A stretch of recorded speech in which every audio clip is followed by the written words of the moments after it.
Hello मेरे प्यारे दोस्तों, कैसे हो आप सभी लोग? आप सभी लोग मस्त है ना? चलो आज जो हम आप सभी को पढ़ा रहे हैं ये समबाहु त्रिभुज का सबसे बेहतरीन कंसेप्ट देने जा रहे हैं। अगर आपने समबाहु त्रिभुज यहाँ से नहीं सीखा तो आप कहीं से नहीं सीख सकते हो। आपको हम ऐसा कंसेप्ट देंगे ना, एक एक कंसेप्ट को आप इस तरह पढ़ लो कि समबाहु त्रिभुज से कोई भी रिलेटेड अगर सवाल आए तो आपसे बन जाना चाहिए। अभी हाल फिलहाल के एग्जाम में अगर मेंसुरेशन की बात किया जाए तो समबाहु त्रिभुज से सवाल उठाता है, इसलिए एकदम बेहतरीन कंसेप्ट के साथ ऐसा आप जाके चेक कर लो। कोई अगर पढ़ा दे तो फिर हमको बता देना कि सर आपने पढ़ाया। एकदम बेस्ट कंसेप्ट, बेस्ट एकदम कंसेप्ट के साथ आपका होगा क्लास। अभी एकदम शुरू से लेकर अंत तक जितना देर का वीडियो होगा एकदम बढ़िया से लगातार आप देख लेना, लाइक कर देना और शेयर कर देना और अपने अपने दोस्तों के पास, है ना, अपने अपने दोस्तों के पास भी शेयर करना है। बात समझ में आया? और सब्सक्राइब जरूर कर लेना। तो हम जो बात करने वाले हैं इक्विलेटरल ट्रायंगल के बारे में, जो आप बिल्कुल पढ़े होंगे कि सर समबाहु त्रिभुज, हम बिल्कुल बेसिक से लेकर आपको ऐसे ऐसे चीज़ बता देंगे ना कि आप सोचोगे सर आप इतना जानते हैं। बिल्कुल हम आपको एक एक कंसेप्ट को पूरा तोड़कर पूरा फार्मूला के साथ आपको हम बताने वाले हैं। बात समझ में आया? तो चलिए अब हम सबसे पहले मेरे प्यारे बच्चे बात कर लेते हैं समबाहु त्रिभुज का। और समबाहु त्रिभुज के बारे में आप बहुत अच्छे से जानते होंगे कि सर ये समबाहु त्रिभुज है। समबाहु त्रिभुज में क्या होता है कि प्रत्येक भुजा आपस में बराबर होती है। त्रिभुज देखा है ना कम से कम, है ना? त्रिभुज देख लो कम से कम, यही त्रिभुज है। इस त्रिभुज की प्रत्येक भुजा आपस में क्या होगी? बराबर होगी। तो बहुत अच्छी बात है सर, आपने तो प्रत्येक भुजा को आपस में बराबर कर दिया, आप तो बेहतरीन फोटो बना दिए। इसका नामकरण कर दो भाई, बिना नामकरण का जिंदगी नहीं चलने वाला। ABC हो गया, क्लियर हो गया? ये समबाहु त्रिभुज हो गया। सर समबाहु त्रिभुज में प्रत्येक भुजा आपस में क्या होता है? बराबर। जितना यहाँ होगा उतना यहाँ होगा उतना यहाँ। अगर मान के चलो कि हम प्रत्येक भुजा को A मानते हैं, क्या मानते हैं? A। यहाँ भी A हो जाएगा, कहो अच्छी बात है सर। यहाँ भी क्या हो जाएगा? A। यहाँ भी अच्छी बात है, बहुत अच्छा। समझ में आ गया समबाहु त्रिभुज? हम पहले फार्मूला लिखेंगे जिसको आप कॉपी में नोट करना है एकदम लाइन बाय लाइन। उसके बाद हम प्रूफ करेंगे कि आया कहाँ से, कैसे आया है। बात समझे? हाँ देखो, सबसे पहले आपको ये पता है कि सर हम पहले फार्मूला लिखते हैं, फिर हम बाद में हम प्रूफ करेंगे। समबाहु त्रिभुज का क्षेत्रफल, समबाहु त्रिभुज का क्षेत्रफल, सब लोग कॉपी में पहले लिखो कि सर समबाहु त्रिभुज का क्षेत्रफल जो होता है √3/4 गुने भुजा स्क्वायर, मतलब साइड का स्क्वायर। कहो बहुत अच्छा बात है सर, समबाहु त्रिभुज का हो गया। लेकिन जब आपको ऊंचाई दिया हो, क्या दिया हो? जब आपको h का मान दिया हो, h गिवन हो, जब h बराबर क्या हो? h दिया हो, h गिवन हो, दिया हो, तब जाके इसका जो एरिया निकल जाता है समबाहु त्रिभुज का, एरिया का मतलब क्षेत्रफल, है ना? एरिया का मतलब क्षेत्रफल, ये हो जाएगा h²/√3। इसको कंसेप्ट के साथ उतार लो और अगला फार्मूला पे बात करते हैं। ये सब आया कहाँ से, कैसे जन्म लिया है, सब के बारे में बताते हैं। अब हम बात कर लेते हैं कि समबाहु त्रिभुज का परिमाप या परिमिति या परिधि, परिधि उसमें होगा इसे परिमाप, है ना? समबाहु त्रिभुज की परिधि परिमाप सब एक होता है परिमाप। समबाहु त्रिभुज का परिमाप 3 गुने होता है भुजा, 3 गुने साइड, एकदम याद कर लो। देख लिया, ये 3 फार्मूला से काम नहीं चलने वाला है, इसके अलावा भी बहुत सारे फार्मूला है समबाहु त्रिभुज में, इसके बारे में हम लोग बात कर लिए। समबाहु त्रिभुज का बिल्कुल बेसिक बात है मेरे प्यारे बच्चे। समबाहु त्रिभुज में एक हमने क्या किया, यहाँ से लंब डाल दिया। लंब जैसे डाला तो इसका नाम हो गया क्या? माध्यिका। इसका नाम क्या हो गया? माध्यिका। या इसका नाम हम बोल दिए ऊंचाई, या इसका नाम हम बोल दिए कोण समद्विभाजक। कॉपी में उतारते चलिए, कोण समद्विभाजक। कौन सर इतना सारा नाम है? इसी का नाम ऊंचाई भी होता है ना, कोण समद्विभाजक होता है, माध्यिका होता है ना, लंब समद्विभाजक होता है। देखो आखिर हम माध्यिका क्यों बोले? माध्यिका का मतलब होता है किसी भी भुजा को 2 बराबर भागों में बांटना। तो तुम कहोगे कि सर समबाहु त्रिभुज है, अगर इस पर हम लंब डालेंगे और ये जो लंब डाला गया है इसको 2 बराबर भागों में बांट रहा है, इसलिए इसको हम लोग क्या बोले हैं? माध्यिका। सर तो माध्यिका तो बोल दिए, कोण समद्विभाजक क्यों बोलेंगे? कोण समद्विभाजक इसलिए बोलेंगे बाला कि ये जो लाइन है, ये जो लाइन, इस दोनों को अलग अलग, है ना, सेम एंगल पे कर रहा है, दोनों को अलग अलग तो बांट रहा है लेकिन डिग्री बराबर है। तो कोण को क्या कर रहा है, दो बराबर भागों में बांट रहा है, इसलिए इसका नाम पड़ गया क्या, कोण समद्विभाजक। क्लियर हो गया। ये पूरा भुजा ये है। यहाँ से यहाँ तक की बात करें तो तुम कहोगे सर यहाँ तो हो जाएगा a/2, आधा हो जाएगा, यहाँ भी क्या हो जाएगा a/2 हो जाएगा। बहुत अच्छी बात है। सर 90 डिग्री है तो यहाँ कितना डिग्री, 60 डिग्री, यहाँ कितना डिग्री तो कहोगे 60 डिग्री, ये भी 60, क्योंकि समबाहु त्रिभुज में प्रत्येक भुजा 180 डिग्री, 60 डिग्री 60 डिग्री पूरा 60 डिग्री, तो ये हो गया ये भी 60 डिग्री, ये भी 60 डिग्री, हमारे पास 60 डिग्री आ चुका है। अब देखो जब ये 60 डिग्री आया ना बच्चा, 60 डिग्री आया तो ये जो एंगल है इसको दो बराबर भागों में दो को त्रिभुज बना दिया। अब तुम कहोगे सर जितना यहाँ का भुजा होगा उतना ही यहाँ का भुजा होगा, इसको बराबर बराबर भागों में बांट रहा है, सर एंगल भी बराबर है, तो ये दोनों त्रिभुज आपस में सर्गवांसम होंगे। दोनों त्रिभुज आपस में क्या हो गए, सर्गवांसम, मतलब अंग अंग इसका क्या नजर आ रहा है, बराबर आ रहा है। क्लियर हो गया। ये दोनों त्रिभुज आपस में क्या बने, सर्गवांसम बने। बहुत बेहतरीन, बहुत अच्छा, लाजवाब, बात समझ में आया। अब देखो अगर समबाहु त्रिभुज का जो फार्मूला होता है √3/4 गुने भुजा स्क्वायर, ये आया कहाँ से, इसका एरिया जब ऊंचाई रहे तो ई आया कहाँ से, समबाहु त्रिभुज का परिमाप ई आया कहाँ से, तो अब यहीं सबसे जन्म लेने वाला है। देखो तो याद रखना कि ABD ADB ADC दोनों त्रिभुज आपस में क्या होंगे, सर्गवांसम। ऐसे लिखेंगे ADB सर्गवांसम त्रिभुज ADC, ये दोनों आपस में क्या है, सर्गवांसम है। कंप्लीट। अब यहाँ कहोगे सर जितना BD होगा उतना ही होगा DC, समझ में आया, जितना यहाँ का मान होगा उतना ही यहाँ का मान होगा। अब क्वेश्चन तो उतार चुके हैं, ये सब सारा उतार चुके हैं ना इसमें। अब देखो बच्चा,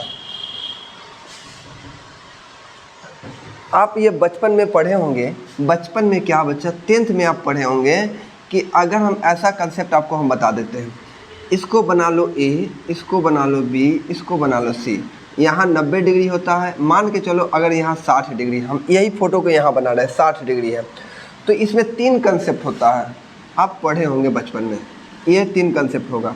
अगर याद नहीं है तो याद कर लो, 60 डिग्री, 30 डिग्री और 45 डिग्री, ये हाइट एंड डिस्टेंस का सवाल है ना। अगर 60 डिग्री है बालक, 60 डिग्री, तो सामने वाला हो जाता है √3, सामने वाला कितना हो जाएगा, √3, और यहाँ कितना हो जाएगा, 1 हो जाएगा। ये नियम होता है कि अगर कभी भी 60 डिग्री हो ना तो सामने वाला √3 और यहाँ का मान 1 लिखो। अगर 30 डिग्री है तो यहाँ 1 लिखो और यहाँ कितना लिखो, यहाँ लिखो √3। अगर 45 डिग्री है तो यहाँ का मान 1 और यहाँ का मान 1 लिखो। यहाँ तक समझ में आया। बस यही बिल्कुल आपको समझ लेना है। तुम कहोगे सर अगर यहाँ 60 डिग्री है तो यहाँ √3 है, यहाँ 1 है, तो आपको पता है कि सर वो यहाँ जब यहाँ से यहाँ तक 1 का मान है, 1 का मान है a बट्टा कितना दिया गया 2, तो हमको इसका √3 का वैल्यू बताना है, तो √3 बराबर हो जाएगा √3/2 × a। बात समझ में आया। मतलब यहाँ जो ऊंचाई आ रहा है, ऊंचाई इधर √3 इधर चला गया, मतलब ये जो आ गया हमारे पास ऊंचाई, ये लिख दिए √3/2a। ऊंचाई इधर के लिए भी ऊंचाई है, इधर के लिए भी ऊंचाई है। क्लियर हो गया। अब यहाँ एक चीज़ याद रखना कि भुजा A और H इसमें संबंध होता है, भुजा और ऊंचाई में संबंध होता है बालक 2/√3 का। इसको कॉपी में उतार लीजिए कि अगर हम आपसे पूछें कि भुजा और ऊंचाई के बीच में क्या संबंध है तो बताना कि सर 2/√3 का होता है। अब कहोगे सर आप प्रूफ करके बताइए कि भुजा और ऊंचाई के बीच में 2/√3 कैसे आता है, फिर समबाहु त्रिभुज के क्षेत्रफल कैसे आता है। चलो अब हम बता देते हैं आपको। देखो अगर हमारे पास भुजा की बात करें तो यहाँ से यहाँ तक पूरा भुजा कितना ले लेंगे, 2। पूरा भुजा कितना, यहाँ से यहाँ तक a है ना पूरा, तो यहाँ हमारे पास हो गया a। और ऊंचाई की बात करें तो ऊंचाई हमारे पास कितना आ जाएगा, ऊंचाई कितना आ जाएगा √3/2, √3/2a। a से a कैंसिल हो गया, 2 ऊपर चला जाएगा, मतलब 2 क्या आ जाएगा, √3। यही आ गया a बटा कितना h। ये एक ऐसे प्रूफ करने का एक तरीका हो गया, हमने ऐसे प्रूफ कर दिया। क्लियर हो गया कि a और कभी भी h आपको ऊंचाई दिया जाए, जैसे सवाल रहेगा कि समबाहु त्रिभुज की भुजा 8 सेंटीमीटर है, समबाहु त्रिभुज की भुजा 8 सेंटीमीटर है, तो समबाहु त्रिभुज की ऊंचाई बतावे। तो सीधा देखो कि सर भुजा यहाँ हम कितना बनाए थे, 2 का वैल्यू 8 है, तो 1 का वैल्यू कितना हो जाएगा, 4। तो ऊंचाई पूछा गया, ऊंचाई मतलब √3, तो √3 का वैल्यू कितना आ जाएगा 4√3। समझ में आ गया।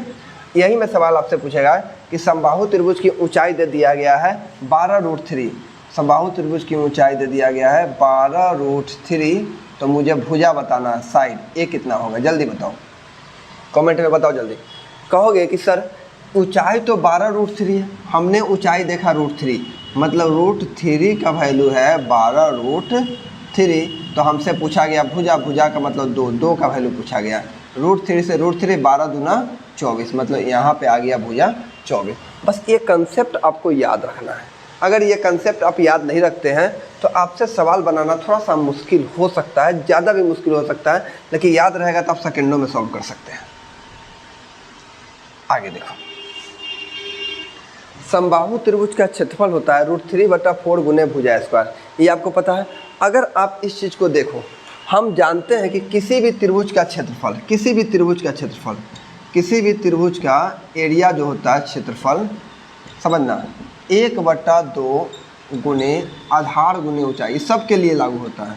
लेकिन अब ये डिपेंड करता है कि त्रिभुज कैसा है, आधार गुने क्या होगा ऊंचाई।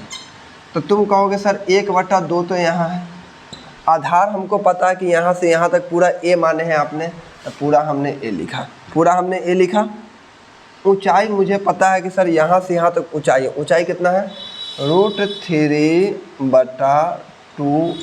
क्लियर। अब देखो बच्चा, ए में गुना करेंगे, इसमें इसे गुना करेंगे तो √3/4a², ये आ गया आपका ये क्षेत्रफल समबाहु त्रिभुज का। इसको देख लो, समझ कितना आसान है। यही था समबाहु त्रिभुज का क्षेत्रफल। अभी रुको, ये बिल्कुल बेसिक था, ये बिल्कुल बेसिक समबाहु त्रिभुज का परिमाप, ऊंचाई और भुजा के बीच में संबंध हमने बताया, कंसेप्ट के साथ क्लियर कर दिए। अब आगे देखो, स्क्रीनशॉट ले लो, बहुत अर्थिया से अभी हम इसको समझा रहे हैं एक एक चीज़ को, इससे रिलेटेड आपसे सवाल छूटेगा ही नहीं, ये मेरी गारंटी है। देख लो, अब मान के चलो कि हमने समबाहु त्रिभुज बनाया, समबाहु त्रिभुज में एक ही ऊंचाई नहीं हो सकता है, बहुत सारे ऊंचाई हो सकते हैं। जैसे हमने इसको लिया ABC और कोई पॉइंट हमने मान लिया, यहाँ से यहाँ तक मान के चलो हमने भुजा x ले लिया, कितना ले लिया, भुजा को हमने x माना। समबाहु त्रिभुज में सब भुजा बराबर हो जाएगा x। कहो बहुत अच्छी बात है सर, समझ में आ रहा है, दिखाई दे रहा है, ठीक है। हमने कोई पॉइंट हमने इस समबाहु त्रिभुज के अंदर हमने मान लिया, मान के चलते हमने P माना, और इस P से इस पॉइंट पे, इस भुजा पे हमने क्या किया, लंब डाला। तो लंब जैसे डालेंगे 90 डिग्री, इस पॉइंट से इस भुजा पे हमने लंब डाला 90 डिग्री, इस पॉइंट से इस पे डाला लंब 90 डिग्री। समझ में आया। इस पे अब ऊंचाई की संख्या 3 हो गई। हमने ए माना था, है ना, क्या माना, यहाँ से यहाँ तक अगर हम इसको ले सकते हैं, इसको हमने ए बना दिया, यहाँ से यहाँ तक हमने इसको क्या बना दिया, सी बना दिया, यहाँ से यहाँ तक हमने इसको क्या बना दिया, बी बना दिया, ठीक है। अगर आपको ये समबाहु त्रिभुज में कोई पॉइंट हमने पी लिया, इस पे हमारे पास 3 साइड है, 3 भुजा है, सभी पे हमने क्या किया, इस पॉइंट से इस पे लंब डाला, 90 डिग्री बांट दिया। अब 90 डिग्री बांटने के बाद इस पूरे फार्मूला में चेंजिंग आ जाएगा। जैसे सबसे पहले देखो, हमको ये पता है ए और एच के बीच का जो रिलेशन होता है 2/√3, 2 क्या होता है, √3। लेकिन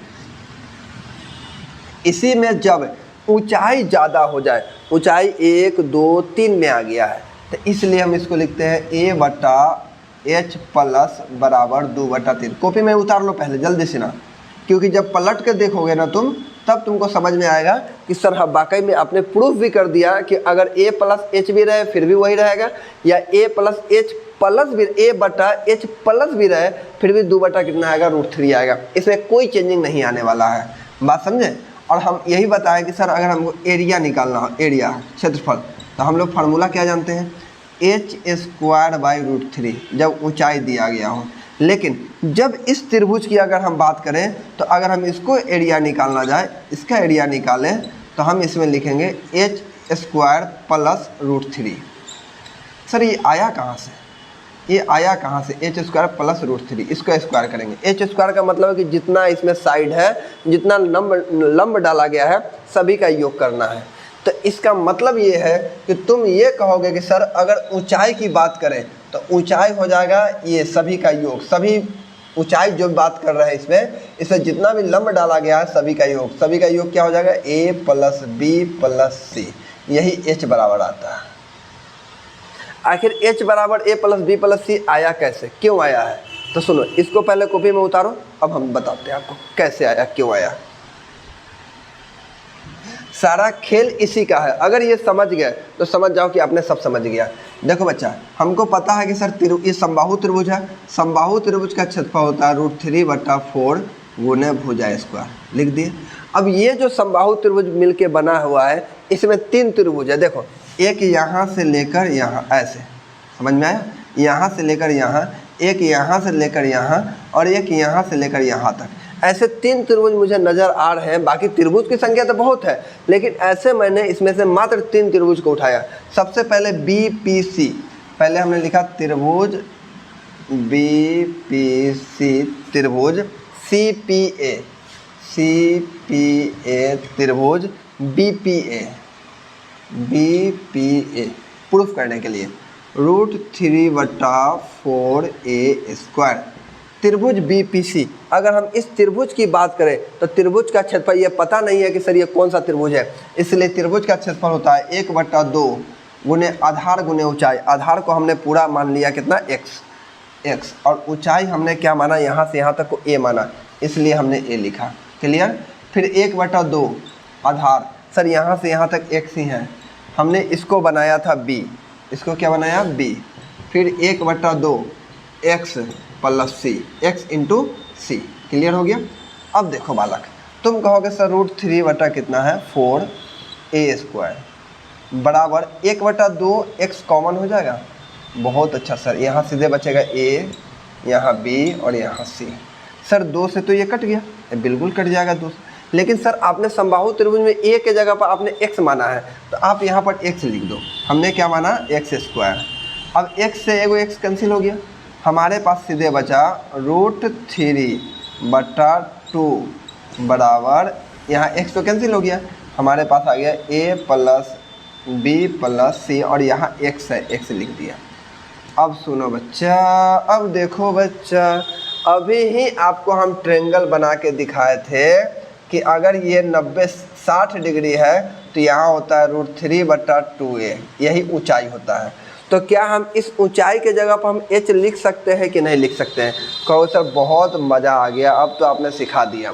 आपने तो सिखा दिया कि अब हम हमको इसमें बता रहे हैं बच्चा, अगर 2 इधर चला जाएगा, सुनो, तो हमारे पास आ जाएगा √3x बराबर 2a plus b plus c।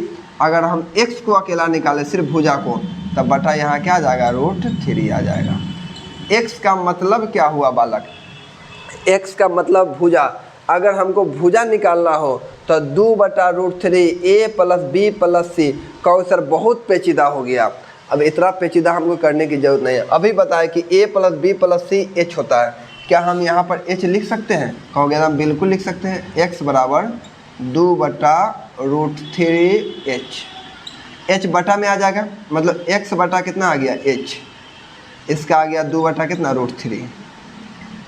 देख लो, यही ना आपको हम लिखवाए थे बालक, यही ना आपको लिखवाए थे कि सर अगर हमारे पास बहुत सारे लंब अगर प्रत्येक भुजा पे डाला गया हो, अलग अलग भुजा पे अलग अलग लंब डाला गया हो, तो a प्लस a/h प्लस के लिए हो जाता है 2/√3, 2/√3। और 2/√3 का मतलब आपको समझ में आ गया कि सर 2/√3 आया कहाँ से है। अगर h प्लस रहे या सिंपल भी रहे, 2 कितना आ गया, √3 आ गया। समझ में आ गया। एक ये भी, एक इस तरह से भी हमने कंसेप्ट क्लियर कर दिया, और एक उस तरह से भी कंसेप्ट क्लियर किया कि सर 2/√3 आया कहाँ से। अब सुनो, ये तो हमको अगर भुजा निकालना हो तो पूरा भुजा है हमारे पास, साइड का, यहाँ साइड का मान पूरा आया। अगर इसी त्रिभुज में अगर हमको क्षेत्रफल ए देकर और हमसे एरिया पूछे, क्षेत्रफल, तो एरिया निकालने का क्या फार्मूला होता है, अभी हम बताएं, √3/4 गुने भुजा स्क्वायर। बालक भुजा को हम कितना माना है, 2/√3 a plus b plus c, पूरा का क्या करेंगे, होल स्क्वायर। अब लिखो √3/4, इसका होल स्क्वायर करेंगे, 4 कितना आ जाएगा, 3, और a plus b plus c का क्या कर देंगे, होल स्क्वायर। 4 से 4 इसको काट दो, √3 से कट जाएगा। अगर ये काटने नहीं आता तो छोड़ दो, अगर काटने नहीं आता था पढ़ाई छोड़ दो। 1 कितना हो जाएगा √3 और यहाँ a + b + c का क्या करते हैं होल स्क्वायर। अब बालक देखो, अब देखो यहाँ पे हमने a b c को हमने h बनाया, कहने का मतलब h बनाने का मतलब है h² कितना आ गया √3। ये देख लो, ये भी फार्मूला प्रूफ हो गया, ये भी फार्मूला हमने आपको प्रूफ कर दिया पूरे समबाहु त्रिभुज का कैसे कैसे कौन कौन फार्मूला आया। तो पूरे कैलकुलेशन से ये पता निकला आपको समबाहु त्रिभुज में कि अगर ऊंचाई 1 हो तो सिंपल, ऊंचाई और भुजा दिया गया हो तो सिंपल से फार्मूला √3/4 गुने भुजा स्क्वायर, ऊंचाई दिया गया हो तो h² / √3। लेकिन अगर इसी में बहुत सारे अगर यहाँ से लंब डाल दिया गया तो इसका अगर ऊंचाई निकालना हो, इसका अगर एरिया निकालना हो तो h² / √3 करो, या सिंपल फिर हमको इस सबको जोड़कर तब फिर हमको इसमें से क्या निकालना होगा, एरिया निकालना होगा। पहले h निकालेंगे, अपने आप एरिया निकल जाएगा, यहाँ से एरिया निकल जाएगा, या फिर इससे एरिया निकल जाएगा। अगर तुमको कहेगा सर भुजा दे दिया मतलब 2 का मान दे दिया, पहले √3 का वैल्यू निकालेंगे, सबको जोड़ के भाग लगा देंगे, स्क्वायर करके बटा में कर देंगे, आंसर आ जाएगा। बस यही पूरा कैलकुलेशन था पूरे समबाहु त्रिभुज में, जिसका बात हम लोग कर रहे थे। कैसे कैसे जन्म लिया, कहाँ कहाँ से आया, ये सब देख लो। ये हमारा आ गया क्या, भुजा और ऊंचाई के बीच में संबंध आ गया, ये आ गया एरिया निकल गया, ठीक है। पेरीमीटर तो आपको पता है कि 3 गुने भुजा होता है, इस सबको जोड़ के हम क्या कर देंगे, आंसर निकाल देंगे। ई वाला याद रखें, h² / √3 2/√3 भुजा और ऊंचाई, इतना कंसेप्ट आपको याद रखना, ठीक है बच्चा। समझ में आ गया होगा पूरा बहुत अच्छे से। हम फिर से लिख दें क्या, अब कहो सर पूरे कैलकुलेशन को एक जगह लिखिए, तो सुनो, इतना कैलकुलेशन जो आया, इतना आपको बहुत हाई लेवल में चले गए थे हम, लेकिन सुनो मान के चलो, अब हम आपको बताते हैं, बहुत अच्छे से समझना। एरिया निकालना हो, एरिया तो सीधे जानते हैं √3/4 गुने भुजा स्क्वायर। इसका एक और एरिया का फार्मूला होता है h² / √3। लेकिन जब इसमें लंब ऊंचाई की संख्या ज़्यादा हो तो यही फार्मूला तो सेम रहेगा, उसमें हम क्या करेंगे, जितने भी ऊंचाई होंगे, जितने भी इस साइड होंगे, जितने भी यहाँ से यहाँ लंब डाला गया, सबको हम जोड़ देंगे तो h² क्या हो जाएगा √3, उसको जोड़ के तब स्क्वायर बाई √3 करेंगे तो आंसर आ जाएगा। क्लियर। अगर हमको भुजा और ऊंचाई के बीच का संबंध बताना हो तो 2 क्या करेंगे √3। अगर बहुत सारा ऊंचाई दिया हो फिर भी यही 2/√3 निकालेंगे। क्लियर हो गया। अगर परिमाप निकालना हो तो 3 गुने भुजा करेंगे। बस यही 4-5 बात आपको जानना था, लेकिन हमने पूरा कैलकुलेशन में हमने प्रूफ कर दिया कि आया कैसे, कहाँ से आया है। ठीक है, चलिए तो हम आज के लिए इतना ही रहने देते हैं, फिर हम नेक्स्ट वीडियो में मिलेंगे। और आप लोग लाइक शेयर जरूर कर देना और सब्सक्राइब मेरे प्यारे बच्चे जरूर कर लेना, क्योंकि बहुत अच्छा कंसेप्ट दिया है। मिलते हैं अगले वीडियो में।